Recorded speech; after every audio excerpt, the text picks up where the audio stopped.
اللہ رب العالمین قرآن پاک میں ارشاد فرماتا ہے یا ایھا الذین آمنوا اتقوا اللہ وکونوا مع الصادقین، اے ایمان والو اللہ سے ڈرو اور سچوں کے ساتھ ہو جاؤ۔ اس آیت مبارکہ میں اللہ رب العالمین نے دو حکم دیے۔ نمبر 1 کہ تمہیں اللہ سے ڈرنا ہے، تم نے متقی بننا ہے، اللہ کا خوف رکھنا ہے، اور جو اللہ کے نیک بندے ہیں، جو سچے لوگ ہیں، وہ لوگ جن سے اللہ راضی ہے، وہ لوگ جو اپنے رب کے بڑے قریب ہیں، وہ لوگ جو عبادات میں اپنی زندگیاں گزارتے ہیں، وہ لوگ جو دنیا سے بے رغبتی اختیار کرنے والے ہیں اور اس پر استقامت رکھنے والے ہیں، تم نے ان لوگوں کے ساتھ ہو جانا ہے، ان لوگوں کے پاس بیٹھا کرنا ہے، ان کی صحبت اختیار کرنی ہے۔ فرمایا کہ اللہ سے ڈرو۔ اللہ سے ڈرنے کا مطلب کیا ہے؟ کہ اللہ رب العالمین نے جو احکامات نازل فرمائے، اس کے پیارے حبیب صلی اللہ علیہ وآلہ وسلم جو احکامات لے کر آئے، جن کاموں کے کرنے کا حکم دیا ان کاموں کو کرنا، اور جن کاموں سے منع کیا گیا ان کاموں سے رک جانا، یہ اللہ سے ڈرنے کا مطلب ہے۔ یعنی مختصر سی بات کہ جن کاموں میں اللہ راضی ہو ان کاموں کو کرنا، اور جن کاموں پر اللہ کی ناراضگی ہے ان کاموں کو چھوڑ دینا، یہ متقی لوگوں کی نشانی ہے۔ اور فرمایا کہ وَكُونُوا مَعَ الصَّادِقِينَ، اور سچوں کے ساتھ ہو جاؤ۔ حدیث پاک کا مفہوم ہے، حضرت اسماء رضی اللہ تعالی عنہا فرماتی ہیں کہ میں نے نبی پاک صلی اللہ علیہ وسلم کو فرماتے ہوئے سنا کہ آپ صلی اللہ علیہ وسلم نے فرمایا، اے صحابہ کیا میں تمہیں بہترین شخص نہ بتاؤں کہ تم میں سے بہترین شخص کون ہے؟ تو صحابہ کرام نے عرض کیا، قالوا بلا یا رسول اللہ، یا رسول اللہ جی بتائیں کون شخص ہے جو بہترین شخص ہے؟ فرمایا کہ بہترین شخص وہ ہے جسے دیکھ کر خدا یاد آ جائے، جسے دیکھ کر اللہ یاد آ جائے، جسے دیکھ کے بندہ اللہ کے قریب ہو جائے۔ حدیث پاک میں آتا ہے کہ کریم آقا علیہ الصلوۃ والسلام نے ارشاد فرمایا کہ جنت میں یاقوت کے ستون ہیں اور ان پر زبرجد کے بالا خانے ہیں، اور وہ اس طرح روشن ہیں جیسے چمکتے ہوئے ستارے۔ تو صحابہ کرام نے عرض کیا، یا رسول اللہ صلی اللہ علیہ وآلہ وسلم یہ کن کے لیے ہیں، یہ کن لوگوں کے لیے ہیں؟ تو نبی پاک صلی اللہ علیہ وسلم نے فرمایا، اے میرے صحابہ یہ بالا خانے ان کے لیے ہیں جو آپس میں پیار کرتے تھے، جو آپس میں محبت کرتے تھے، آپس میں ایک دوسرے سے ملتے تھے تو صرف اللہ کی رضا کے لیے، یعنی آپس میں پیار کرتے تھے صرف اللہ کی رضا کے لیے، اٹھتے بیٹھتے تھے صرف اللہ کی رضا کے لیے۔ تو فرمایا کہ یہ ان لوگوں کے لیے ہیں۔ اس پرفتن دور میں ہر کوئی یہ چاہتا ہے کہ اللہ ہم سے پیار کرے، ہم اللہ سے پیار کریں، کوئی نہ کوئی ایسا کام مل جائے، کوئی نہ کوئی ایسا سبب بن جائے کہ اللہ ہم سے راضی ہو جائے۔ ہر بندہ یہ چاہتا ہے کہ میرا رب مجھ سے راضی ہو جائے، ہر کوئی یہ چاہتا ہے کہ ہم اللہ کو راضی کر لیں، مگر قربان جائیں اس رب کی ذات پر۔ میرے نبی پاک صلی اللہ علیہ وسلم نے فرمایا کہ اے صحابہ اللہ رب العالمین فرماتا ہے کہ جو دو لوگ جب دو مسلمان آپس میں پیار کرتے ہیں، آپس میں محبت کرتے ہیں صرف میری رضا کے لیے، اللہ رب العالمین فرما رہا ہے کہ صرف وہ بندے میری رضا کے لیے، میری وجہ سے آپس میں پیار رکھتے ہیں، آپس میں محبت کرتے ہیں، تو میری ان کے لیے محبت واجب ہو گئی، ان پر میری محبت واجب ہو گئی۔ جو بندہ یہ چاہتا ہے کہ اللہ مجھ سے پیار کرے، وہ کیا کرے کہ اللہ کے بندوں سے پیار کرے، اور صرف اللہ کی رضا کے لیے پیار کرے، کسی دنیاوی غرض کے لیے پیار نہ کرے، دنیاوی فائدے کے لیے وہ پیار نہ کرے۔ اور نبی پاک صلی اللہ علیہ وسلم نے فرمایا کہ کل بروز قیامت اللہ رب العالمین فرمائے گا، اللہ رب العالمین کہ وہ لوگ کہاں ہیں جو میری رضا کے لیے آپس میں پیار کرتے تھے۔ کل بروز قیامت جب نفسا نفسی کا عالم ہوگا، کوئی کسی کو پہچانے گا نہیں، سب انکار کر دیں گے، ہر ایک کو اپنی پڑی ہوگی۔ اس روز اللہ رب العالمین کیا فرمائے گا کہ جو میری رضا کے لیے آپس میں پیار کرتے تھے، محبت کرتے تھے، وہ لوگ کہاں ہیں؟ آج میں انہیں اپنے عرش کے سائے میں جگہ عطا فرماؤں گا. اور اللہ رب العالمین نے فرمایا کہ اس دن میرے سایہ عرش کے علاوہ کوئی سایہ نہ ہوگا. یعنی اس گرمی کی شدت میں جہاں ایک دن 50,000 برس کے برابر ہوگا، اس روز بھی اللہ رب العالمین اس بندے سے محبت فرمائے گا. کیوں؟ کیونکہ اللہ رب العالمین نے فرمایا کہ وَكُونُوا مَعَ الصَّادِقِينَ، اور سچوں کے ساتھ ہو جاؤ. اللہ فرمائے گا کہ اس بندے نے میرے فرمان کی حیا کی، اس نے میری بات کو مانا، تو اس کو میں انعام کے عطا فرماؤں گا کہ کل بروز قیامت اسے میں اپنے عرش کے نیچے سایہ عطا فرماؤں گا. اور حضرت عیسیٰ علیہ السلام فرماتے ہیں کہ تمہارا بہترین دوست وہ ہے جسے دیکھ کر تمہیں اللہ یاد آ جائے. یعنی بہترین دوست وہ ہے جسے دیکھ کر خدا یاد آ جائے. اور نمبر 2 پہ فرمایا اس کی گفتگو سن کر تمہارے علم میں اضافہ ہو، اس کا بات کرنا تمہارے علم میں اضافہ کرے، اور اس کا عمل تمہیں آخرت کی یاد دلائے. یہ سب سے بہترین دوست ہے. ایسا یہ ہے وہ لوگ جن کے ساتھ اللہ رب العالمین نے رہنے کا حکم دیا. آج ہم دیکھیں کہ ہماری دوستی کا معیار کیا ہے. آج ہمیں اپنی دوستی کا معیار پرکھنا ہوگا. آج ہمیں اپنی رشتہ داریوں کا معیار پرکھنا ہوگا کہ میں نے اس سے رشتہ داری کی تو میری اس میں رضا کیا ہے. میں نے اس سے دوستی رکھی تو اس میں رضا کس کی ہے. کہیں میرے نفس کی کوئی خواہش تو نہیں کہ میرے رب نے تو فرمایا کہ جنت ہے اس کے لیے، میں اس سے پیار کروں گا جو صرف میری رضا کے لیے آپس میں محبت رکھے گا، میری رضا کے لیے کسی سے بھی محبت کرے گا. آج ہماری دوستی کا معیار کیا ہے؟ ہمارے کسی بھی دوست میں آج ہمیں سوچنا ہوگا کیا میرے دوستوں میں کوئی ایسا دوست ہے، میرے رشتہ داروں میں کوئی ایسا رشتہ دار ہے، میرے جان پہچان والوں میں کوئی ایسا ہے جسے دیکھ کر مجھے اللہ یاد آتا ہو، جس کی گفتگو میرے علم میں اضافہ کرتی ہو، جس کا عمل دیکھ کر مجھے آخرت کی یاد آتی ہو. کیا میرے رشتہ داروں میں، میرے دوستوں میں کوئی ایسا ہے؟ تو آج ہمیں سوچنا ہوگا کہ ہم اپنے رب سے کتنا دور ہیں کہ میرے پورے دوستوں میں کوئی ایسا دوست نہیں، میرے رشتہ داروں میں کوئی رشتہ دار ایسا نہیں، میرے جان پہچان والوں میں کوئی ایسا نہیں. جن لوگوں کے ساتھ میں اٹھتا بیٹھتا ہوں کوئی ان میں ایسا ہی نہیں، کوئی ایسا ہے ہی نہیں کہ جسے دیکھ کے مجھے اللہ یاد آ جائے. تو پھر ہم سے رب کیسے راضی ہوگا؟ اور ہمیں اللہ کیا یاد آنا، ہمارے تو دوست ایسے ہیں کہ جنہیں دیکھ کے ہمیں دنیاوی باتیں یاد آ جاتی ہیں. دوست سے ملتے ہیں تو اسے فوراً یاد آ جاتا ہے میں اس سے وہ فلاں چیز کے بارے میں پوچھتا ہوں، اس کو پتا ہوگا. وہ جو فلاں ایپ مجھ سے چل نہیں نہ رہی، میں اس سے پوچھتا ہوں یہ مجھے بتائے گا کہ وہ کس طرح چلے گی. وہ فلاں چیز مجھ سے ڈاؤن لوڈ نہیں ہوتی، یہ مجھے بتائے گا کہ کس طرح چلے گی، کس طرح وہ ڈاؤن لوڈ ہو جائے گی. دوست آپس میں مل رہے ہیں، بہنیں بیٹیاں آپس میں مل رہی ہیں، اور بات کیا ہو رہی ہے کہ وہ جو رات کو ڈرامہ لگا تھا نا، میں نے وہ دیکھا نہیں، وہ میرا رہ گیا تھا، وہ بتانا ذرا آگے کیا ہوا. ہماری دوستی کا معیار تو یہ ہے. وہ جو فلاں سونگ آنے والا تھا نا، اس کو پتا ہوگا کہ وہ کس ڈیٹ میں آئے گا. ہماری دوستی کا معیار تو یہ ہے.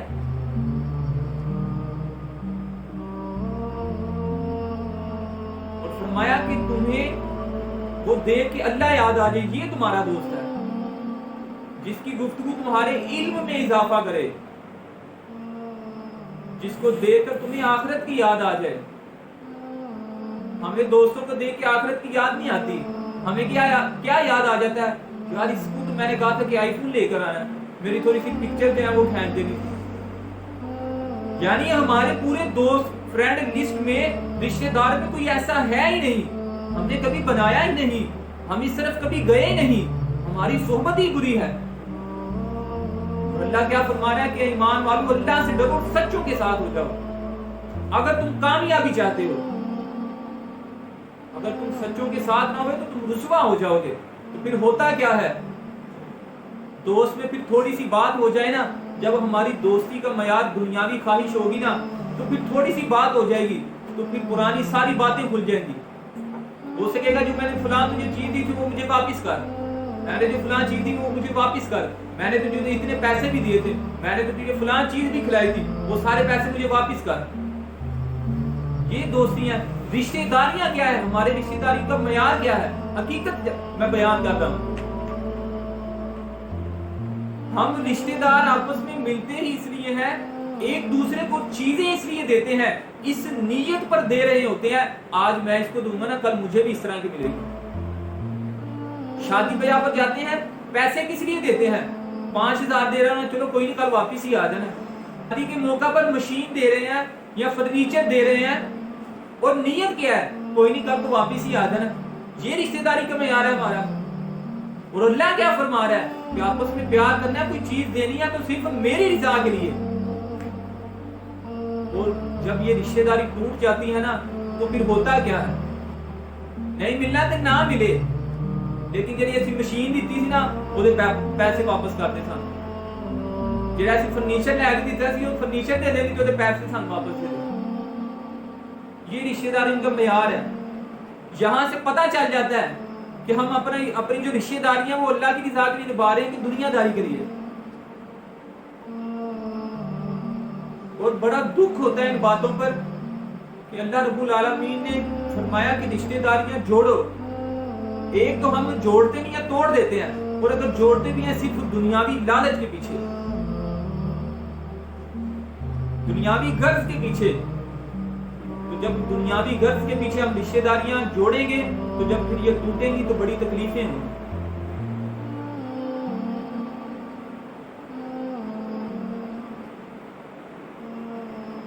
خدا را ان باتوں کو سمجھیں، سوچیں، اپنے جو دوست ہیں ان کو دیکھیں کہ میرے دوست کس طرح کے ہیں۔ کہ اللہ رب العالمین نے فرمایا کہ سچوں کے ساتھ ہو جاؤ، جو اللہ سے ڈرنے والے ہیں، جو اللہ کے نیک بندے ہیں، جو اللہ کے قریب ہیں، جن پر اللہ راضی ہے اور وہ اپنے رب کی رضا میں خوش رہتے ہیں۔ کیا میری زندگی میں کوئی ایسا دوست ہے؟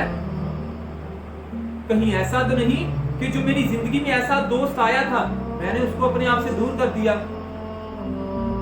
آنکھوں کا مل جانا یہ رب کی بہت بڑی نعمت ہے، کانوں کا مل جانا یہ رب کی بہت بڑی نعمت ہے، حتیٰ کہ جسم کے ہر عضو پر ہمیں رب کا شکر ادا کرنا چاہیے، یہ اللہ رب العالمین کی بہت بڑی نعمت ہے۔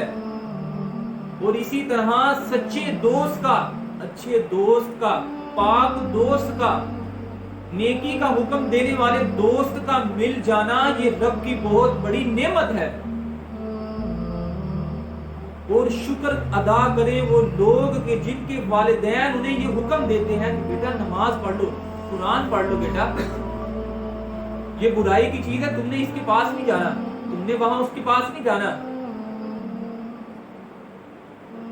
اور ہم پر رب کی ناراضگی دیکھیں کہ بجائے اس کے ہم وہاں پر جانے سے رک جائیں، ہم والدین کو کیا کہتے ہیں کہ آپ کو کیا پتا ہے، آپ کو کیا پتا ہے کہ کالج کی لائف کیسی ہوتی ہے، یونیورسٹی کی لائف کیسی ہوتی ہے، آپ کبھی گئے ہو تو پتا ہو نا۔ صحبت صالح برا صالح کنک، صحبت طالح برا طالح کنک، کہ نیک لوگوں کی صحبت بندے کو نیک بنا دیتی ہے، اچھے لوگوں کی صحبت بندے کو اچھا بنا دیتی ہے، اور برے بندے کی صحبت بندے کو برا بنا دیتی ہے۔ یعنی جو شخص یہ چاہتا ہے کہ اللہ مجھ سے راضی ہو جائے، اس نے کرنا کیا ہے؟ جن لوگوں سے اللہ راضی ہے ان کے پاس بیٹھا کرنا ہے، ان کے ساتھ اپنا وقت گزارا کرنا ہے۔ پھر جب ان کے ساتھ وقت گزارنا ہے تو وہ لوگ جن سے اللہ راضی نہیں ہے ان سے بچنا ہے، ایسا نہ ہو کہ ان کے پاس بھی جائے اور ان کے پاس بھی جائے۔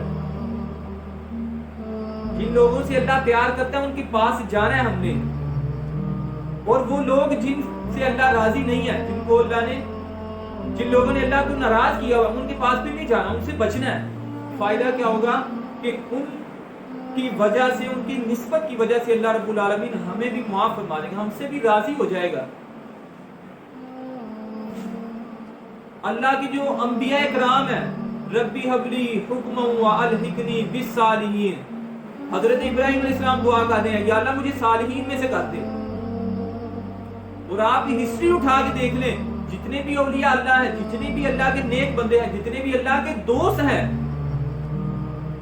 انہوں نے اپنی زندگی کے کتنے سال نیک لوگوں کی صحبت میں گزارے.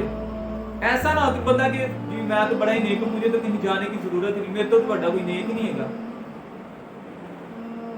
یہ نیک ہونے کی علامت نہیں ہے, یہ انسانی وسوسہ, شیطانی وسوسہ ہے جو بندے کو غرور و تکبر پہ ابھارتا ہے.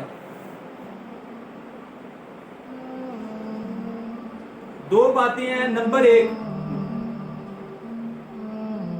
اللہ نے فرمایا کہ متقی بن جانا ہے, اور نمبر 2 پہ فرمایا کہ جو اللہ کے نیک بندے ہیں ان کے ساتھ ہو جانا ہے.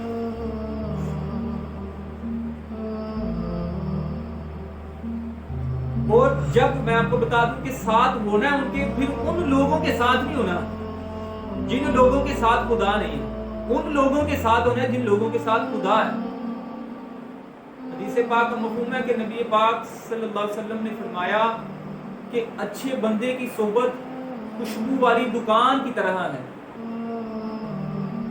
یعنی کہ بندہ خوشبو والی دکان پر جائے, فرمایا کہ یا تو تم اس سے خرید لوگے یا پھر وہ تمہیں تحفے کے طور پر عطا فرما دے گا.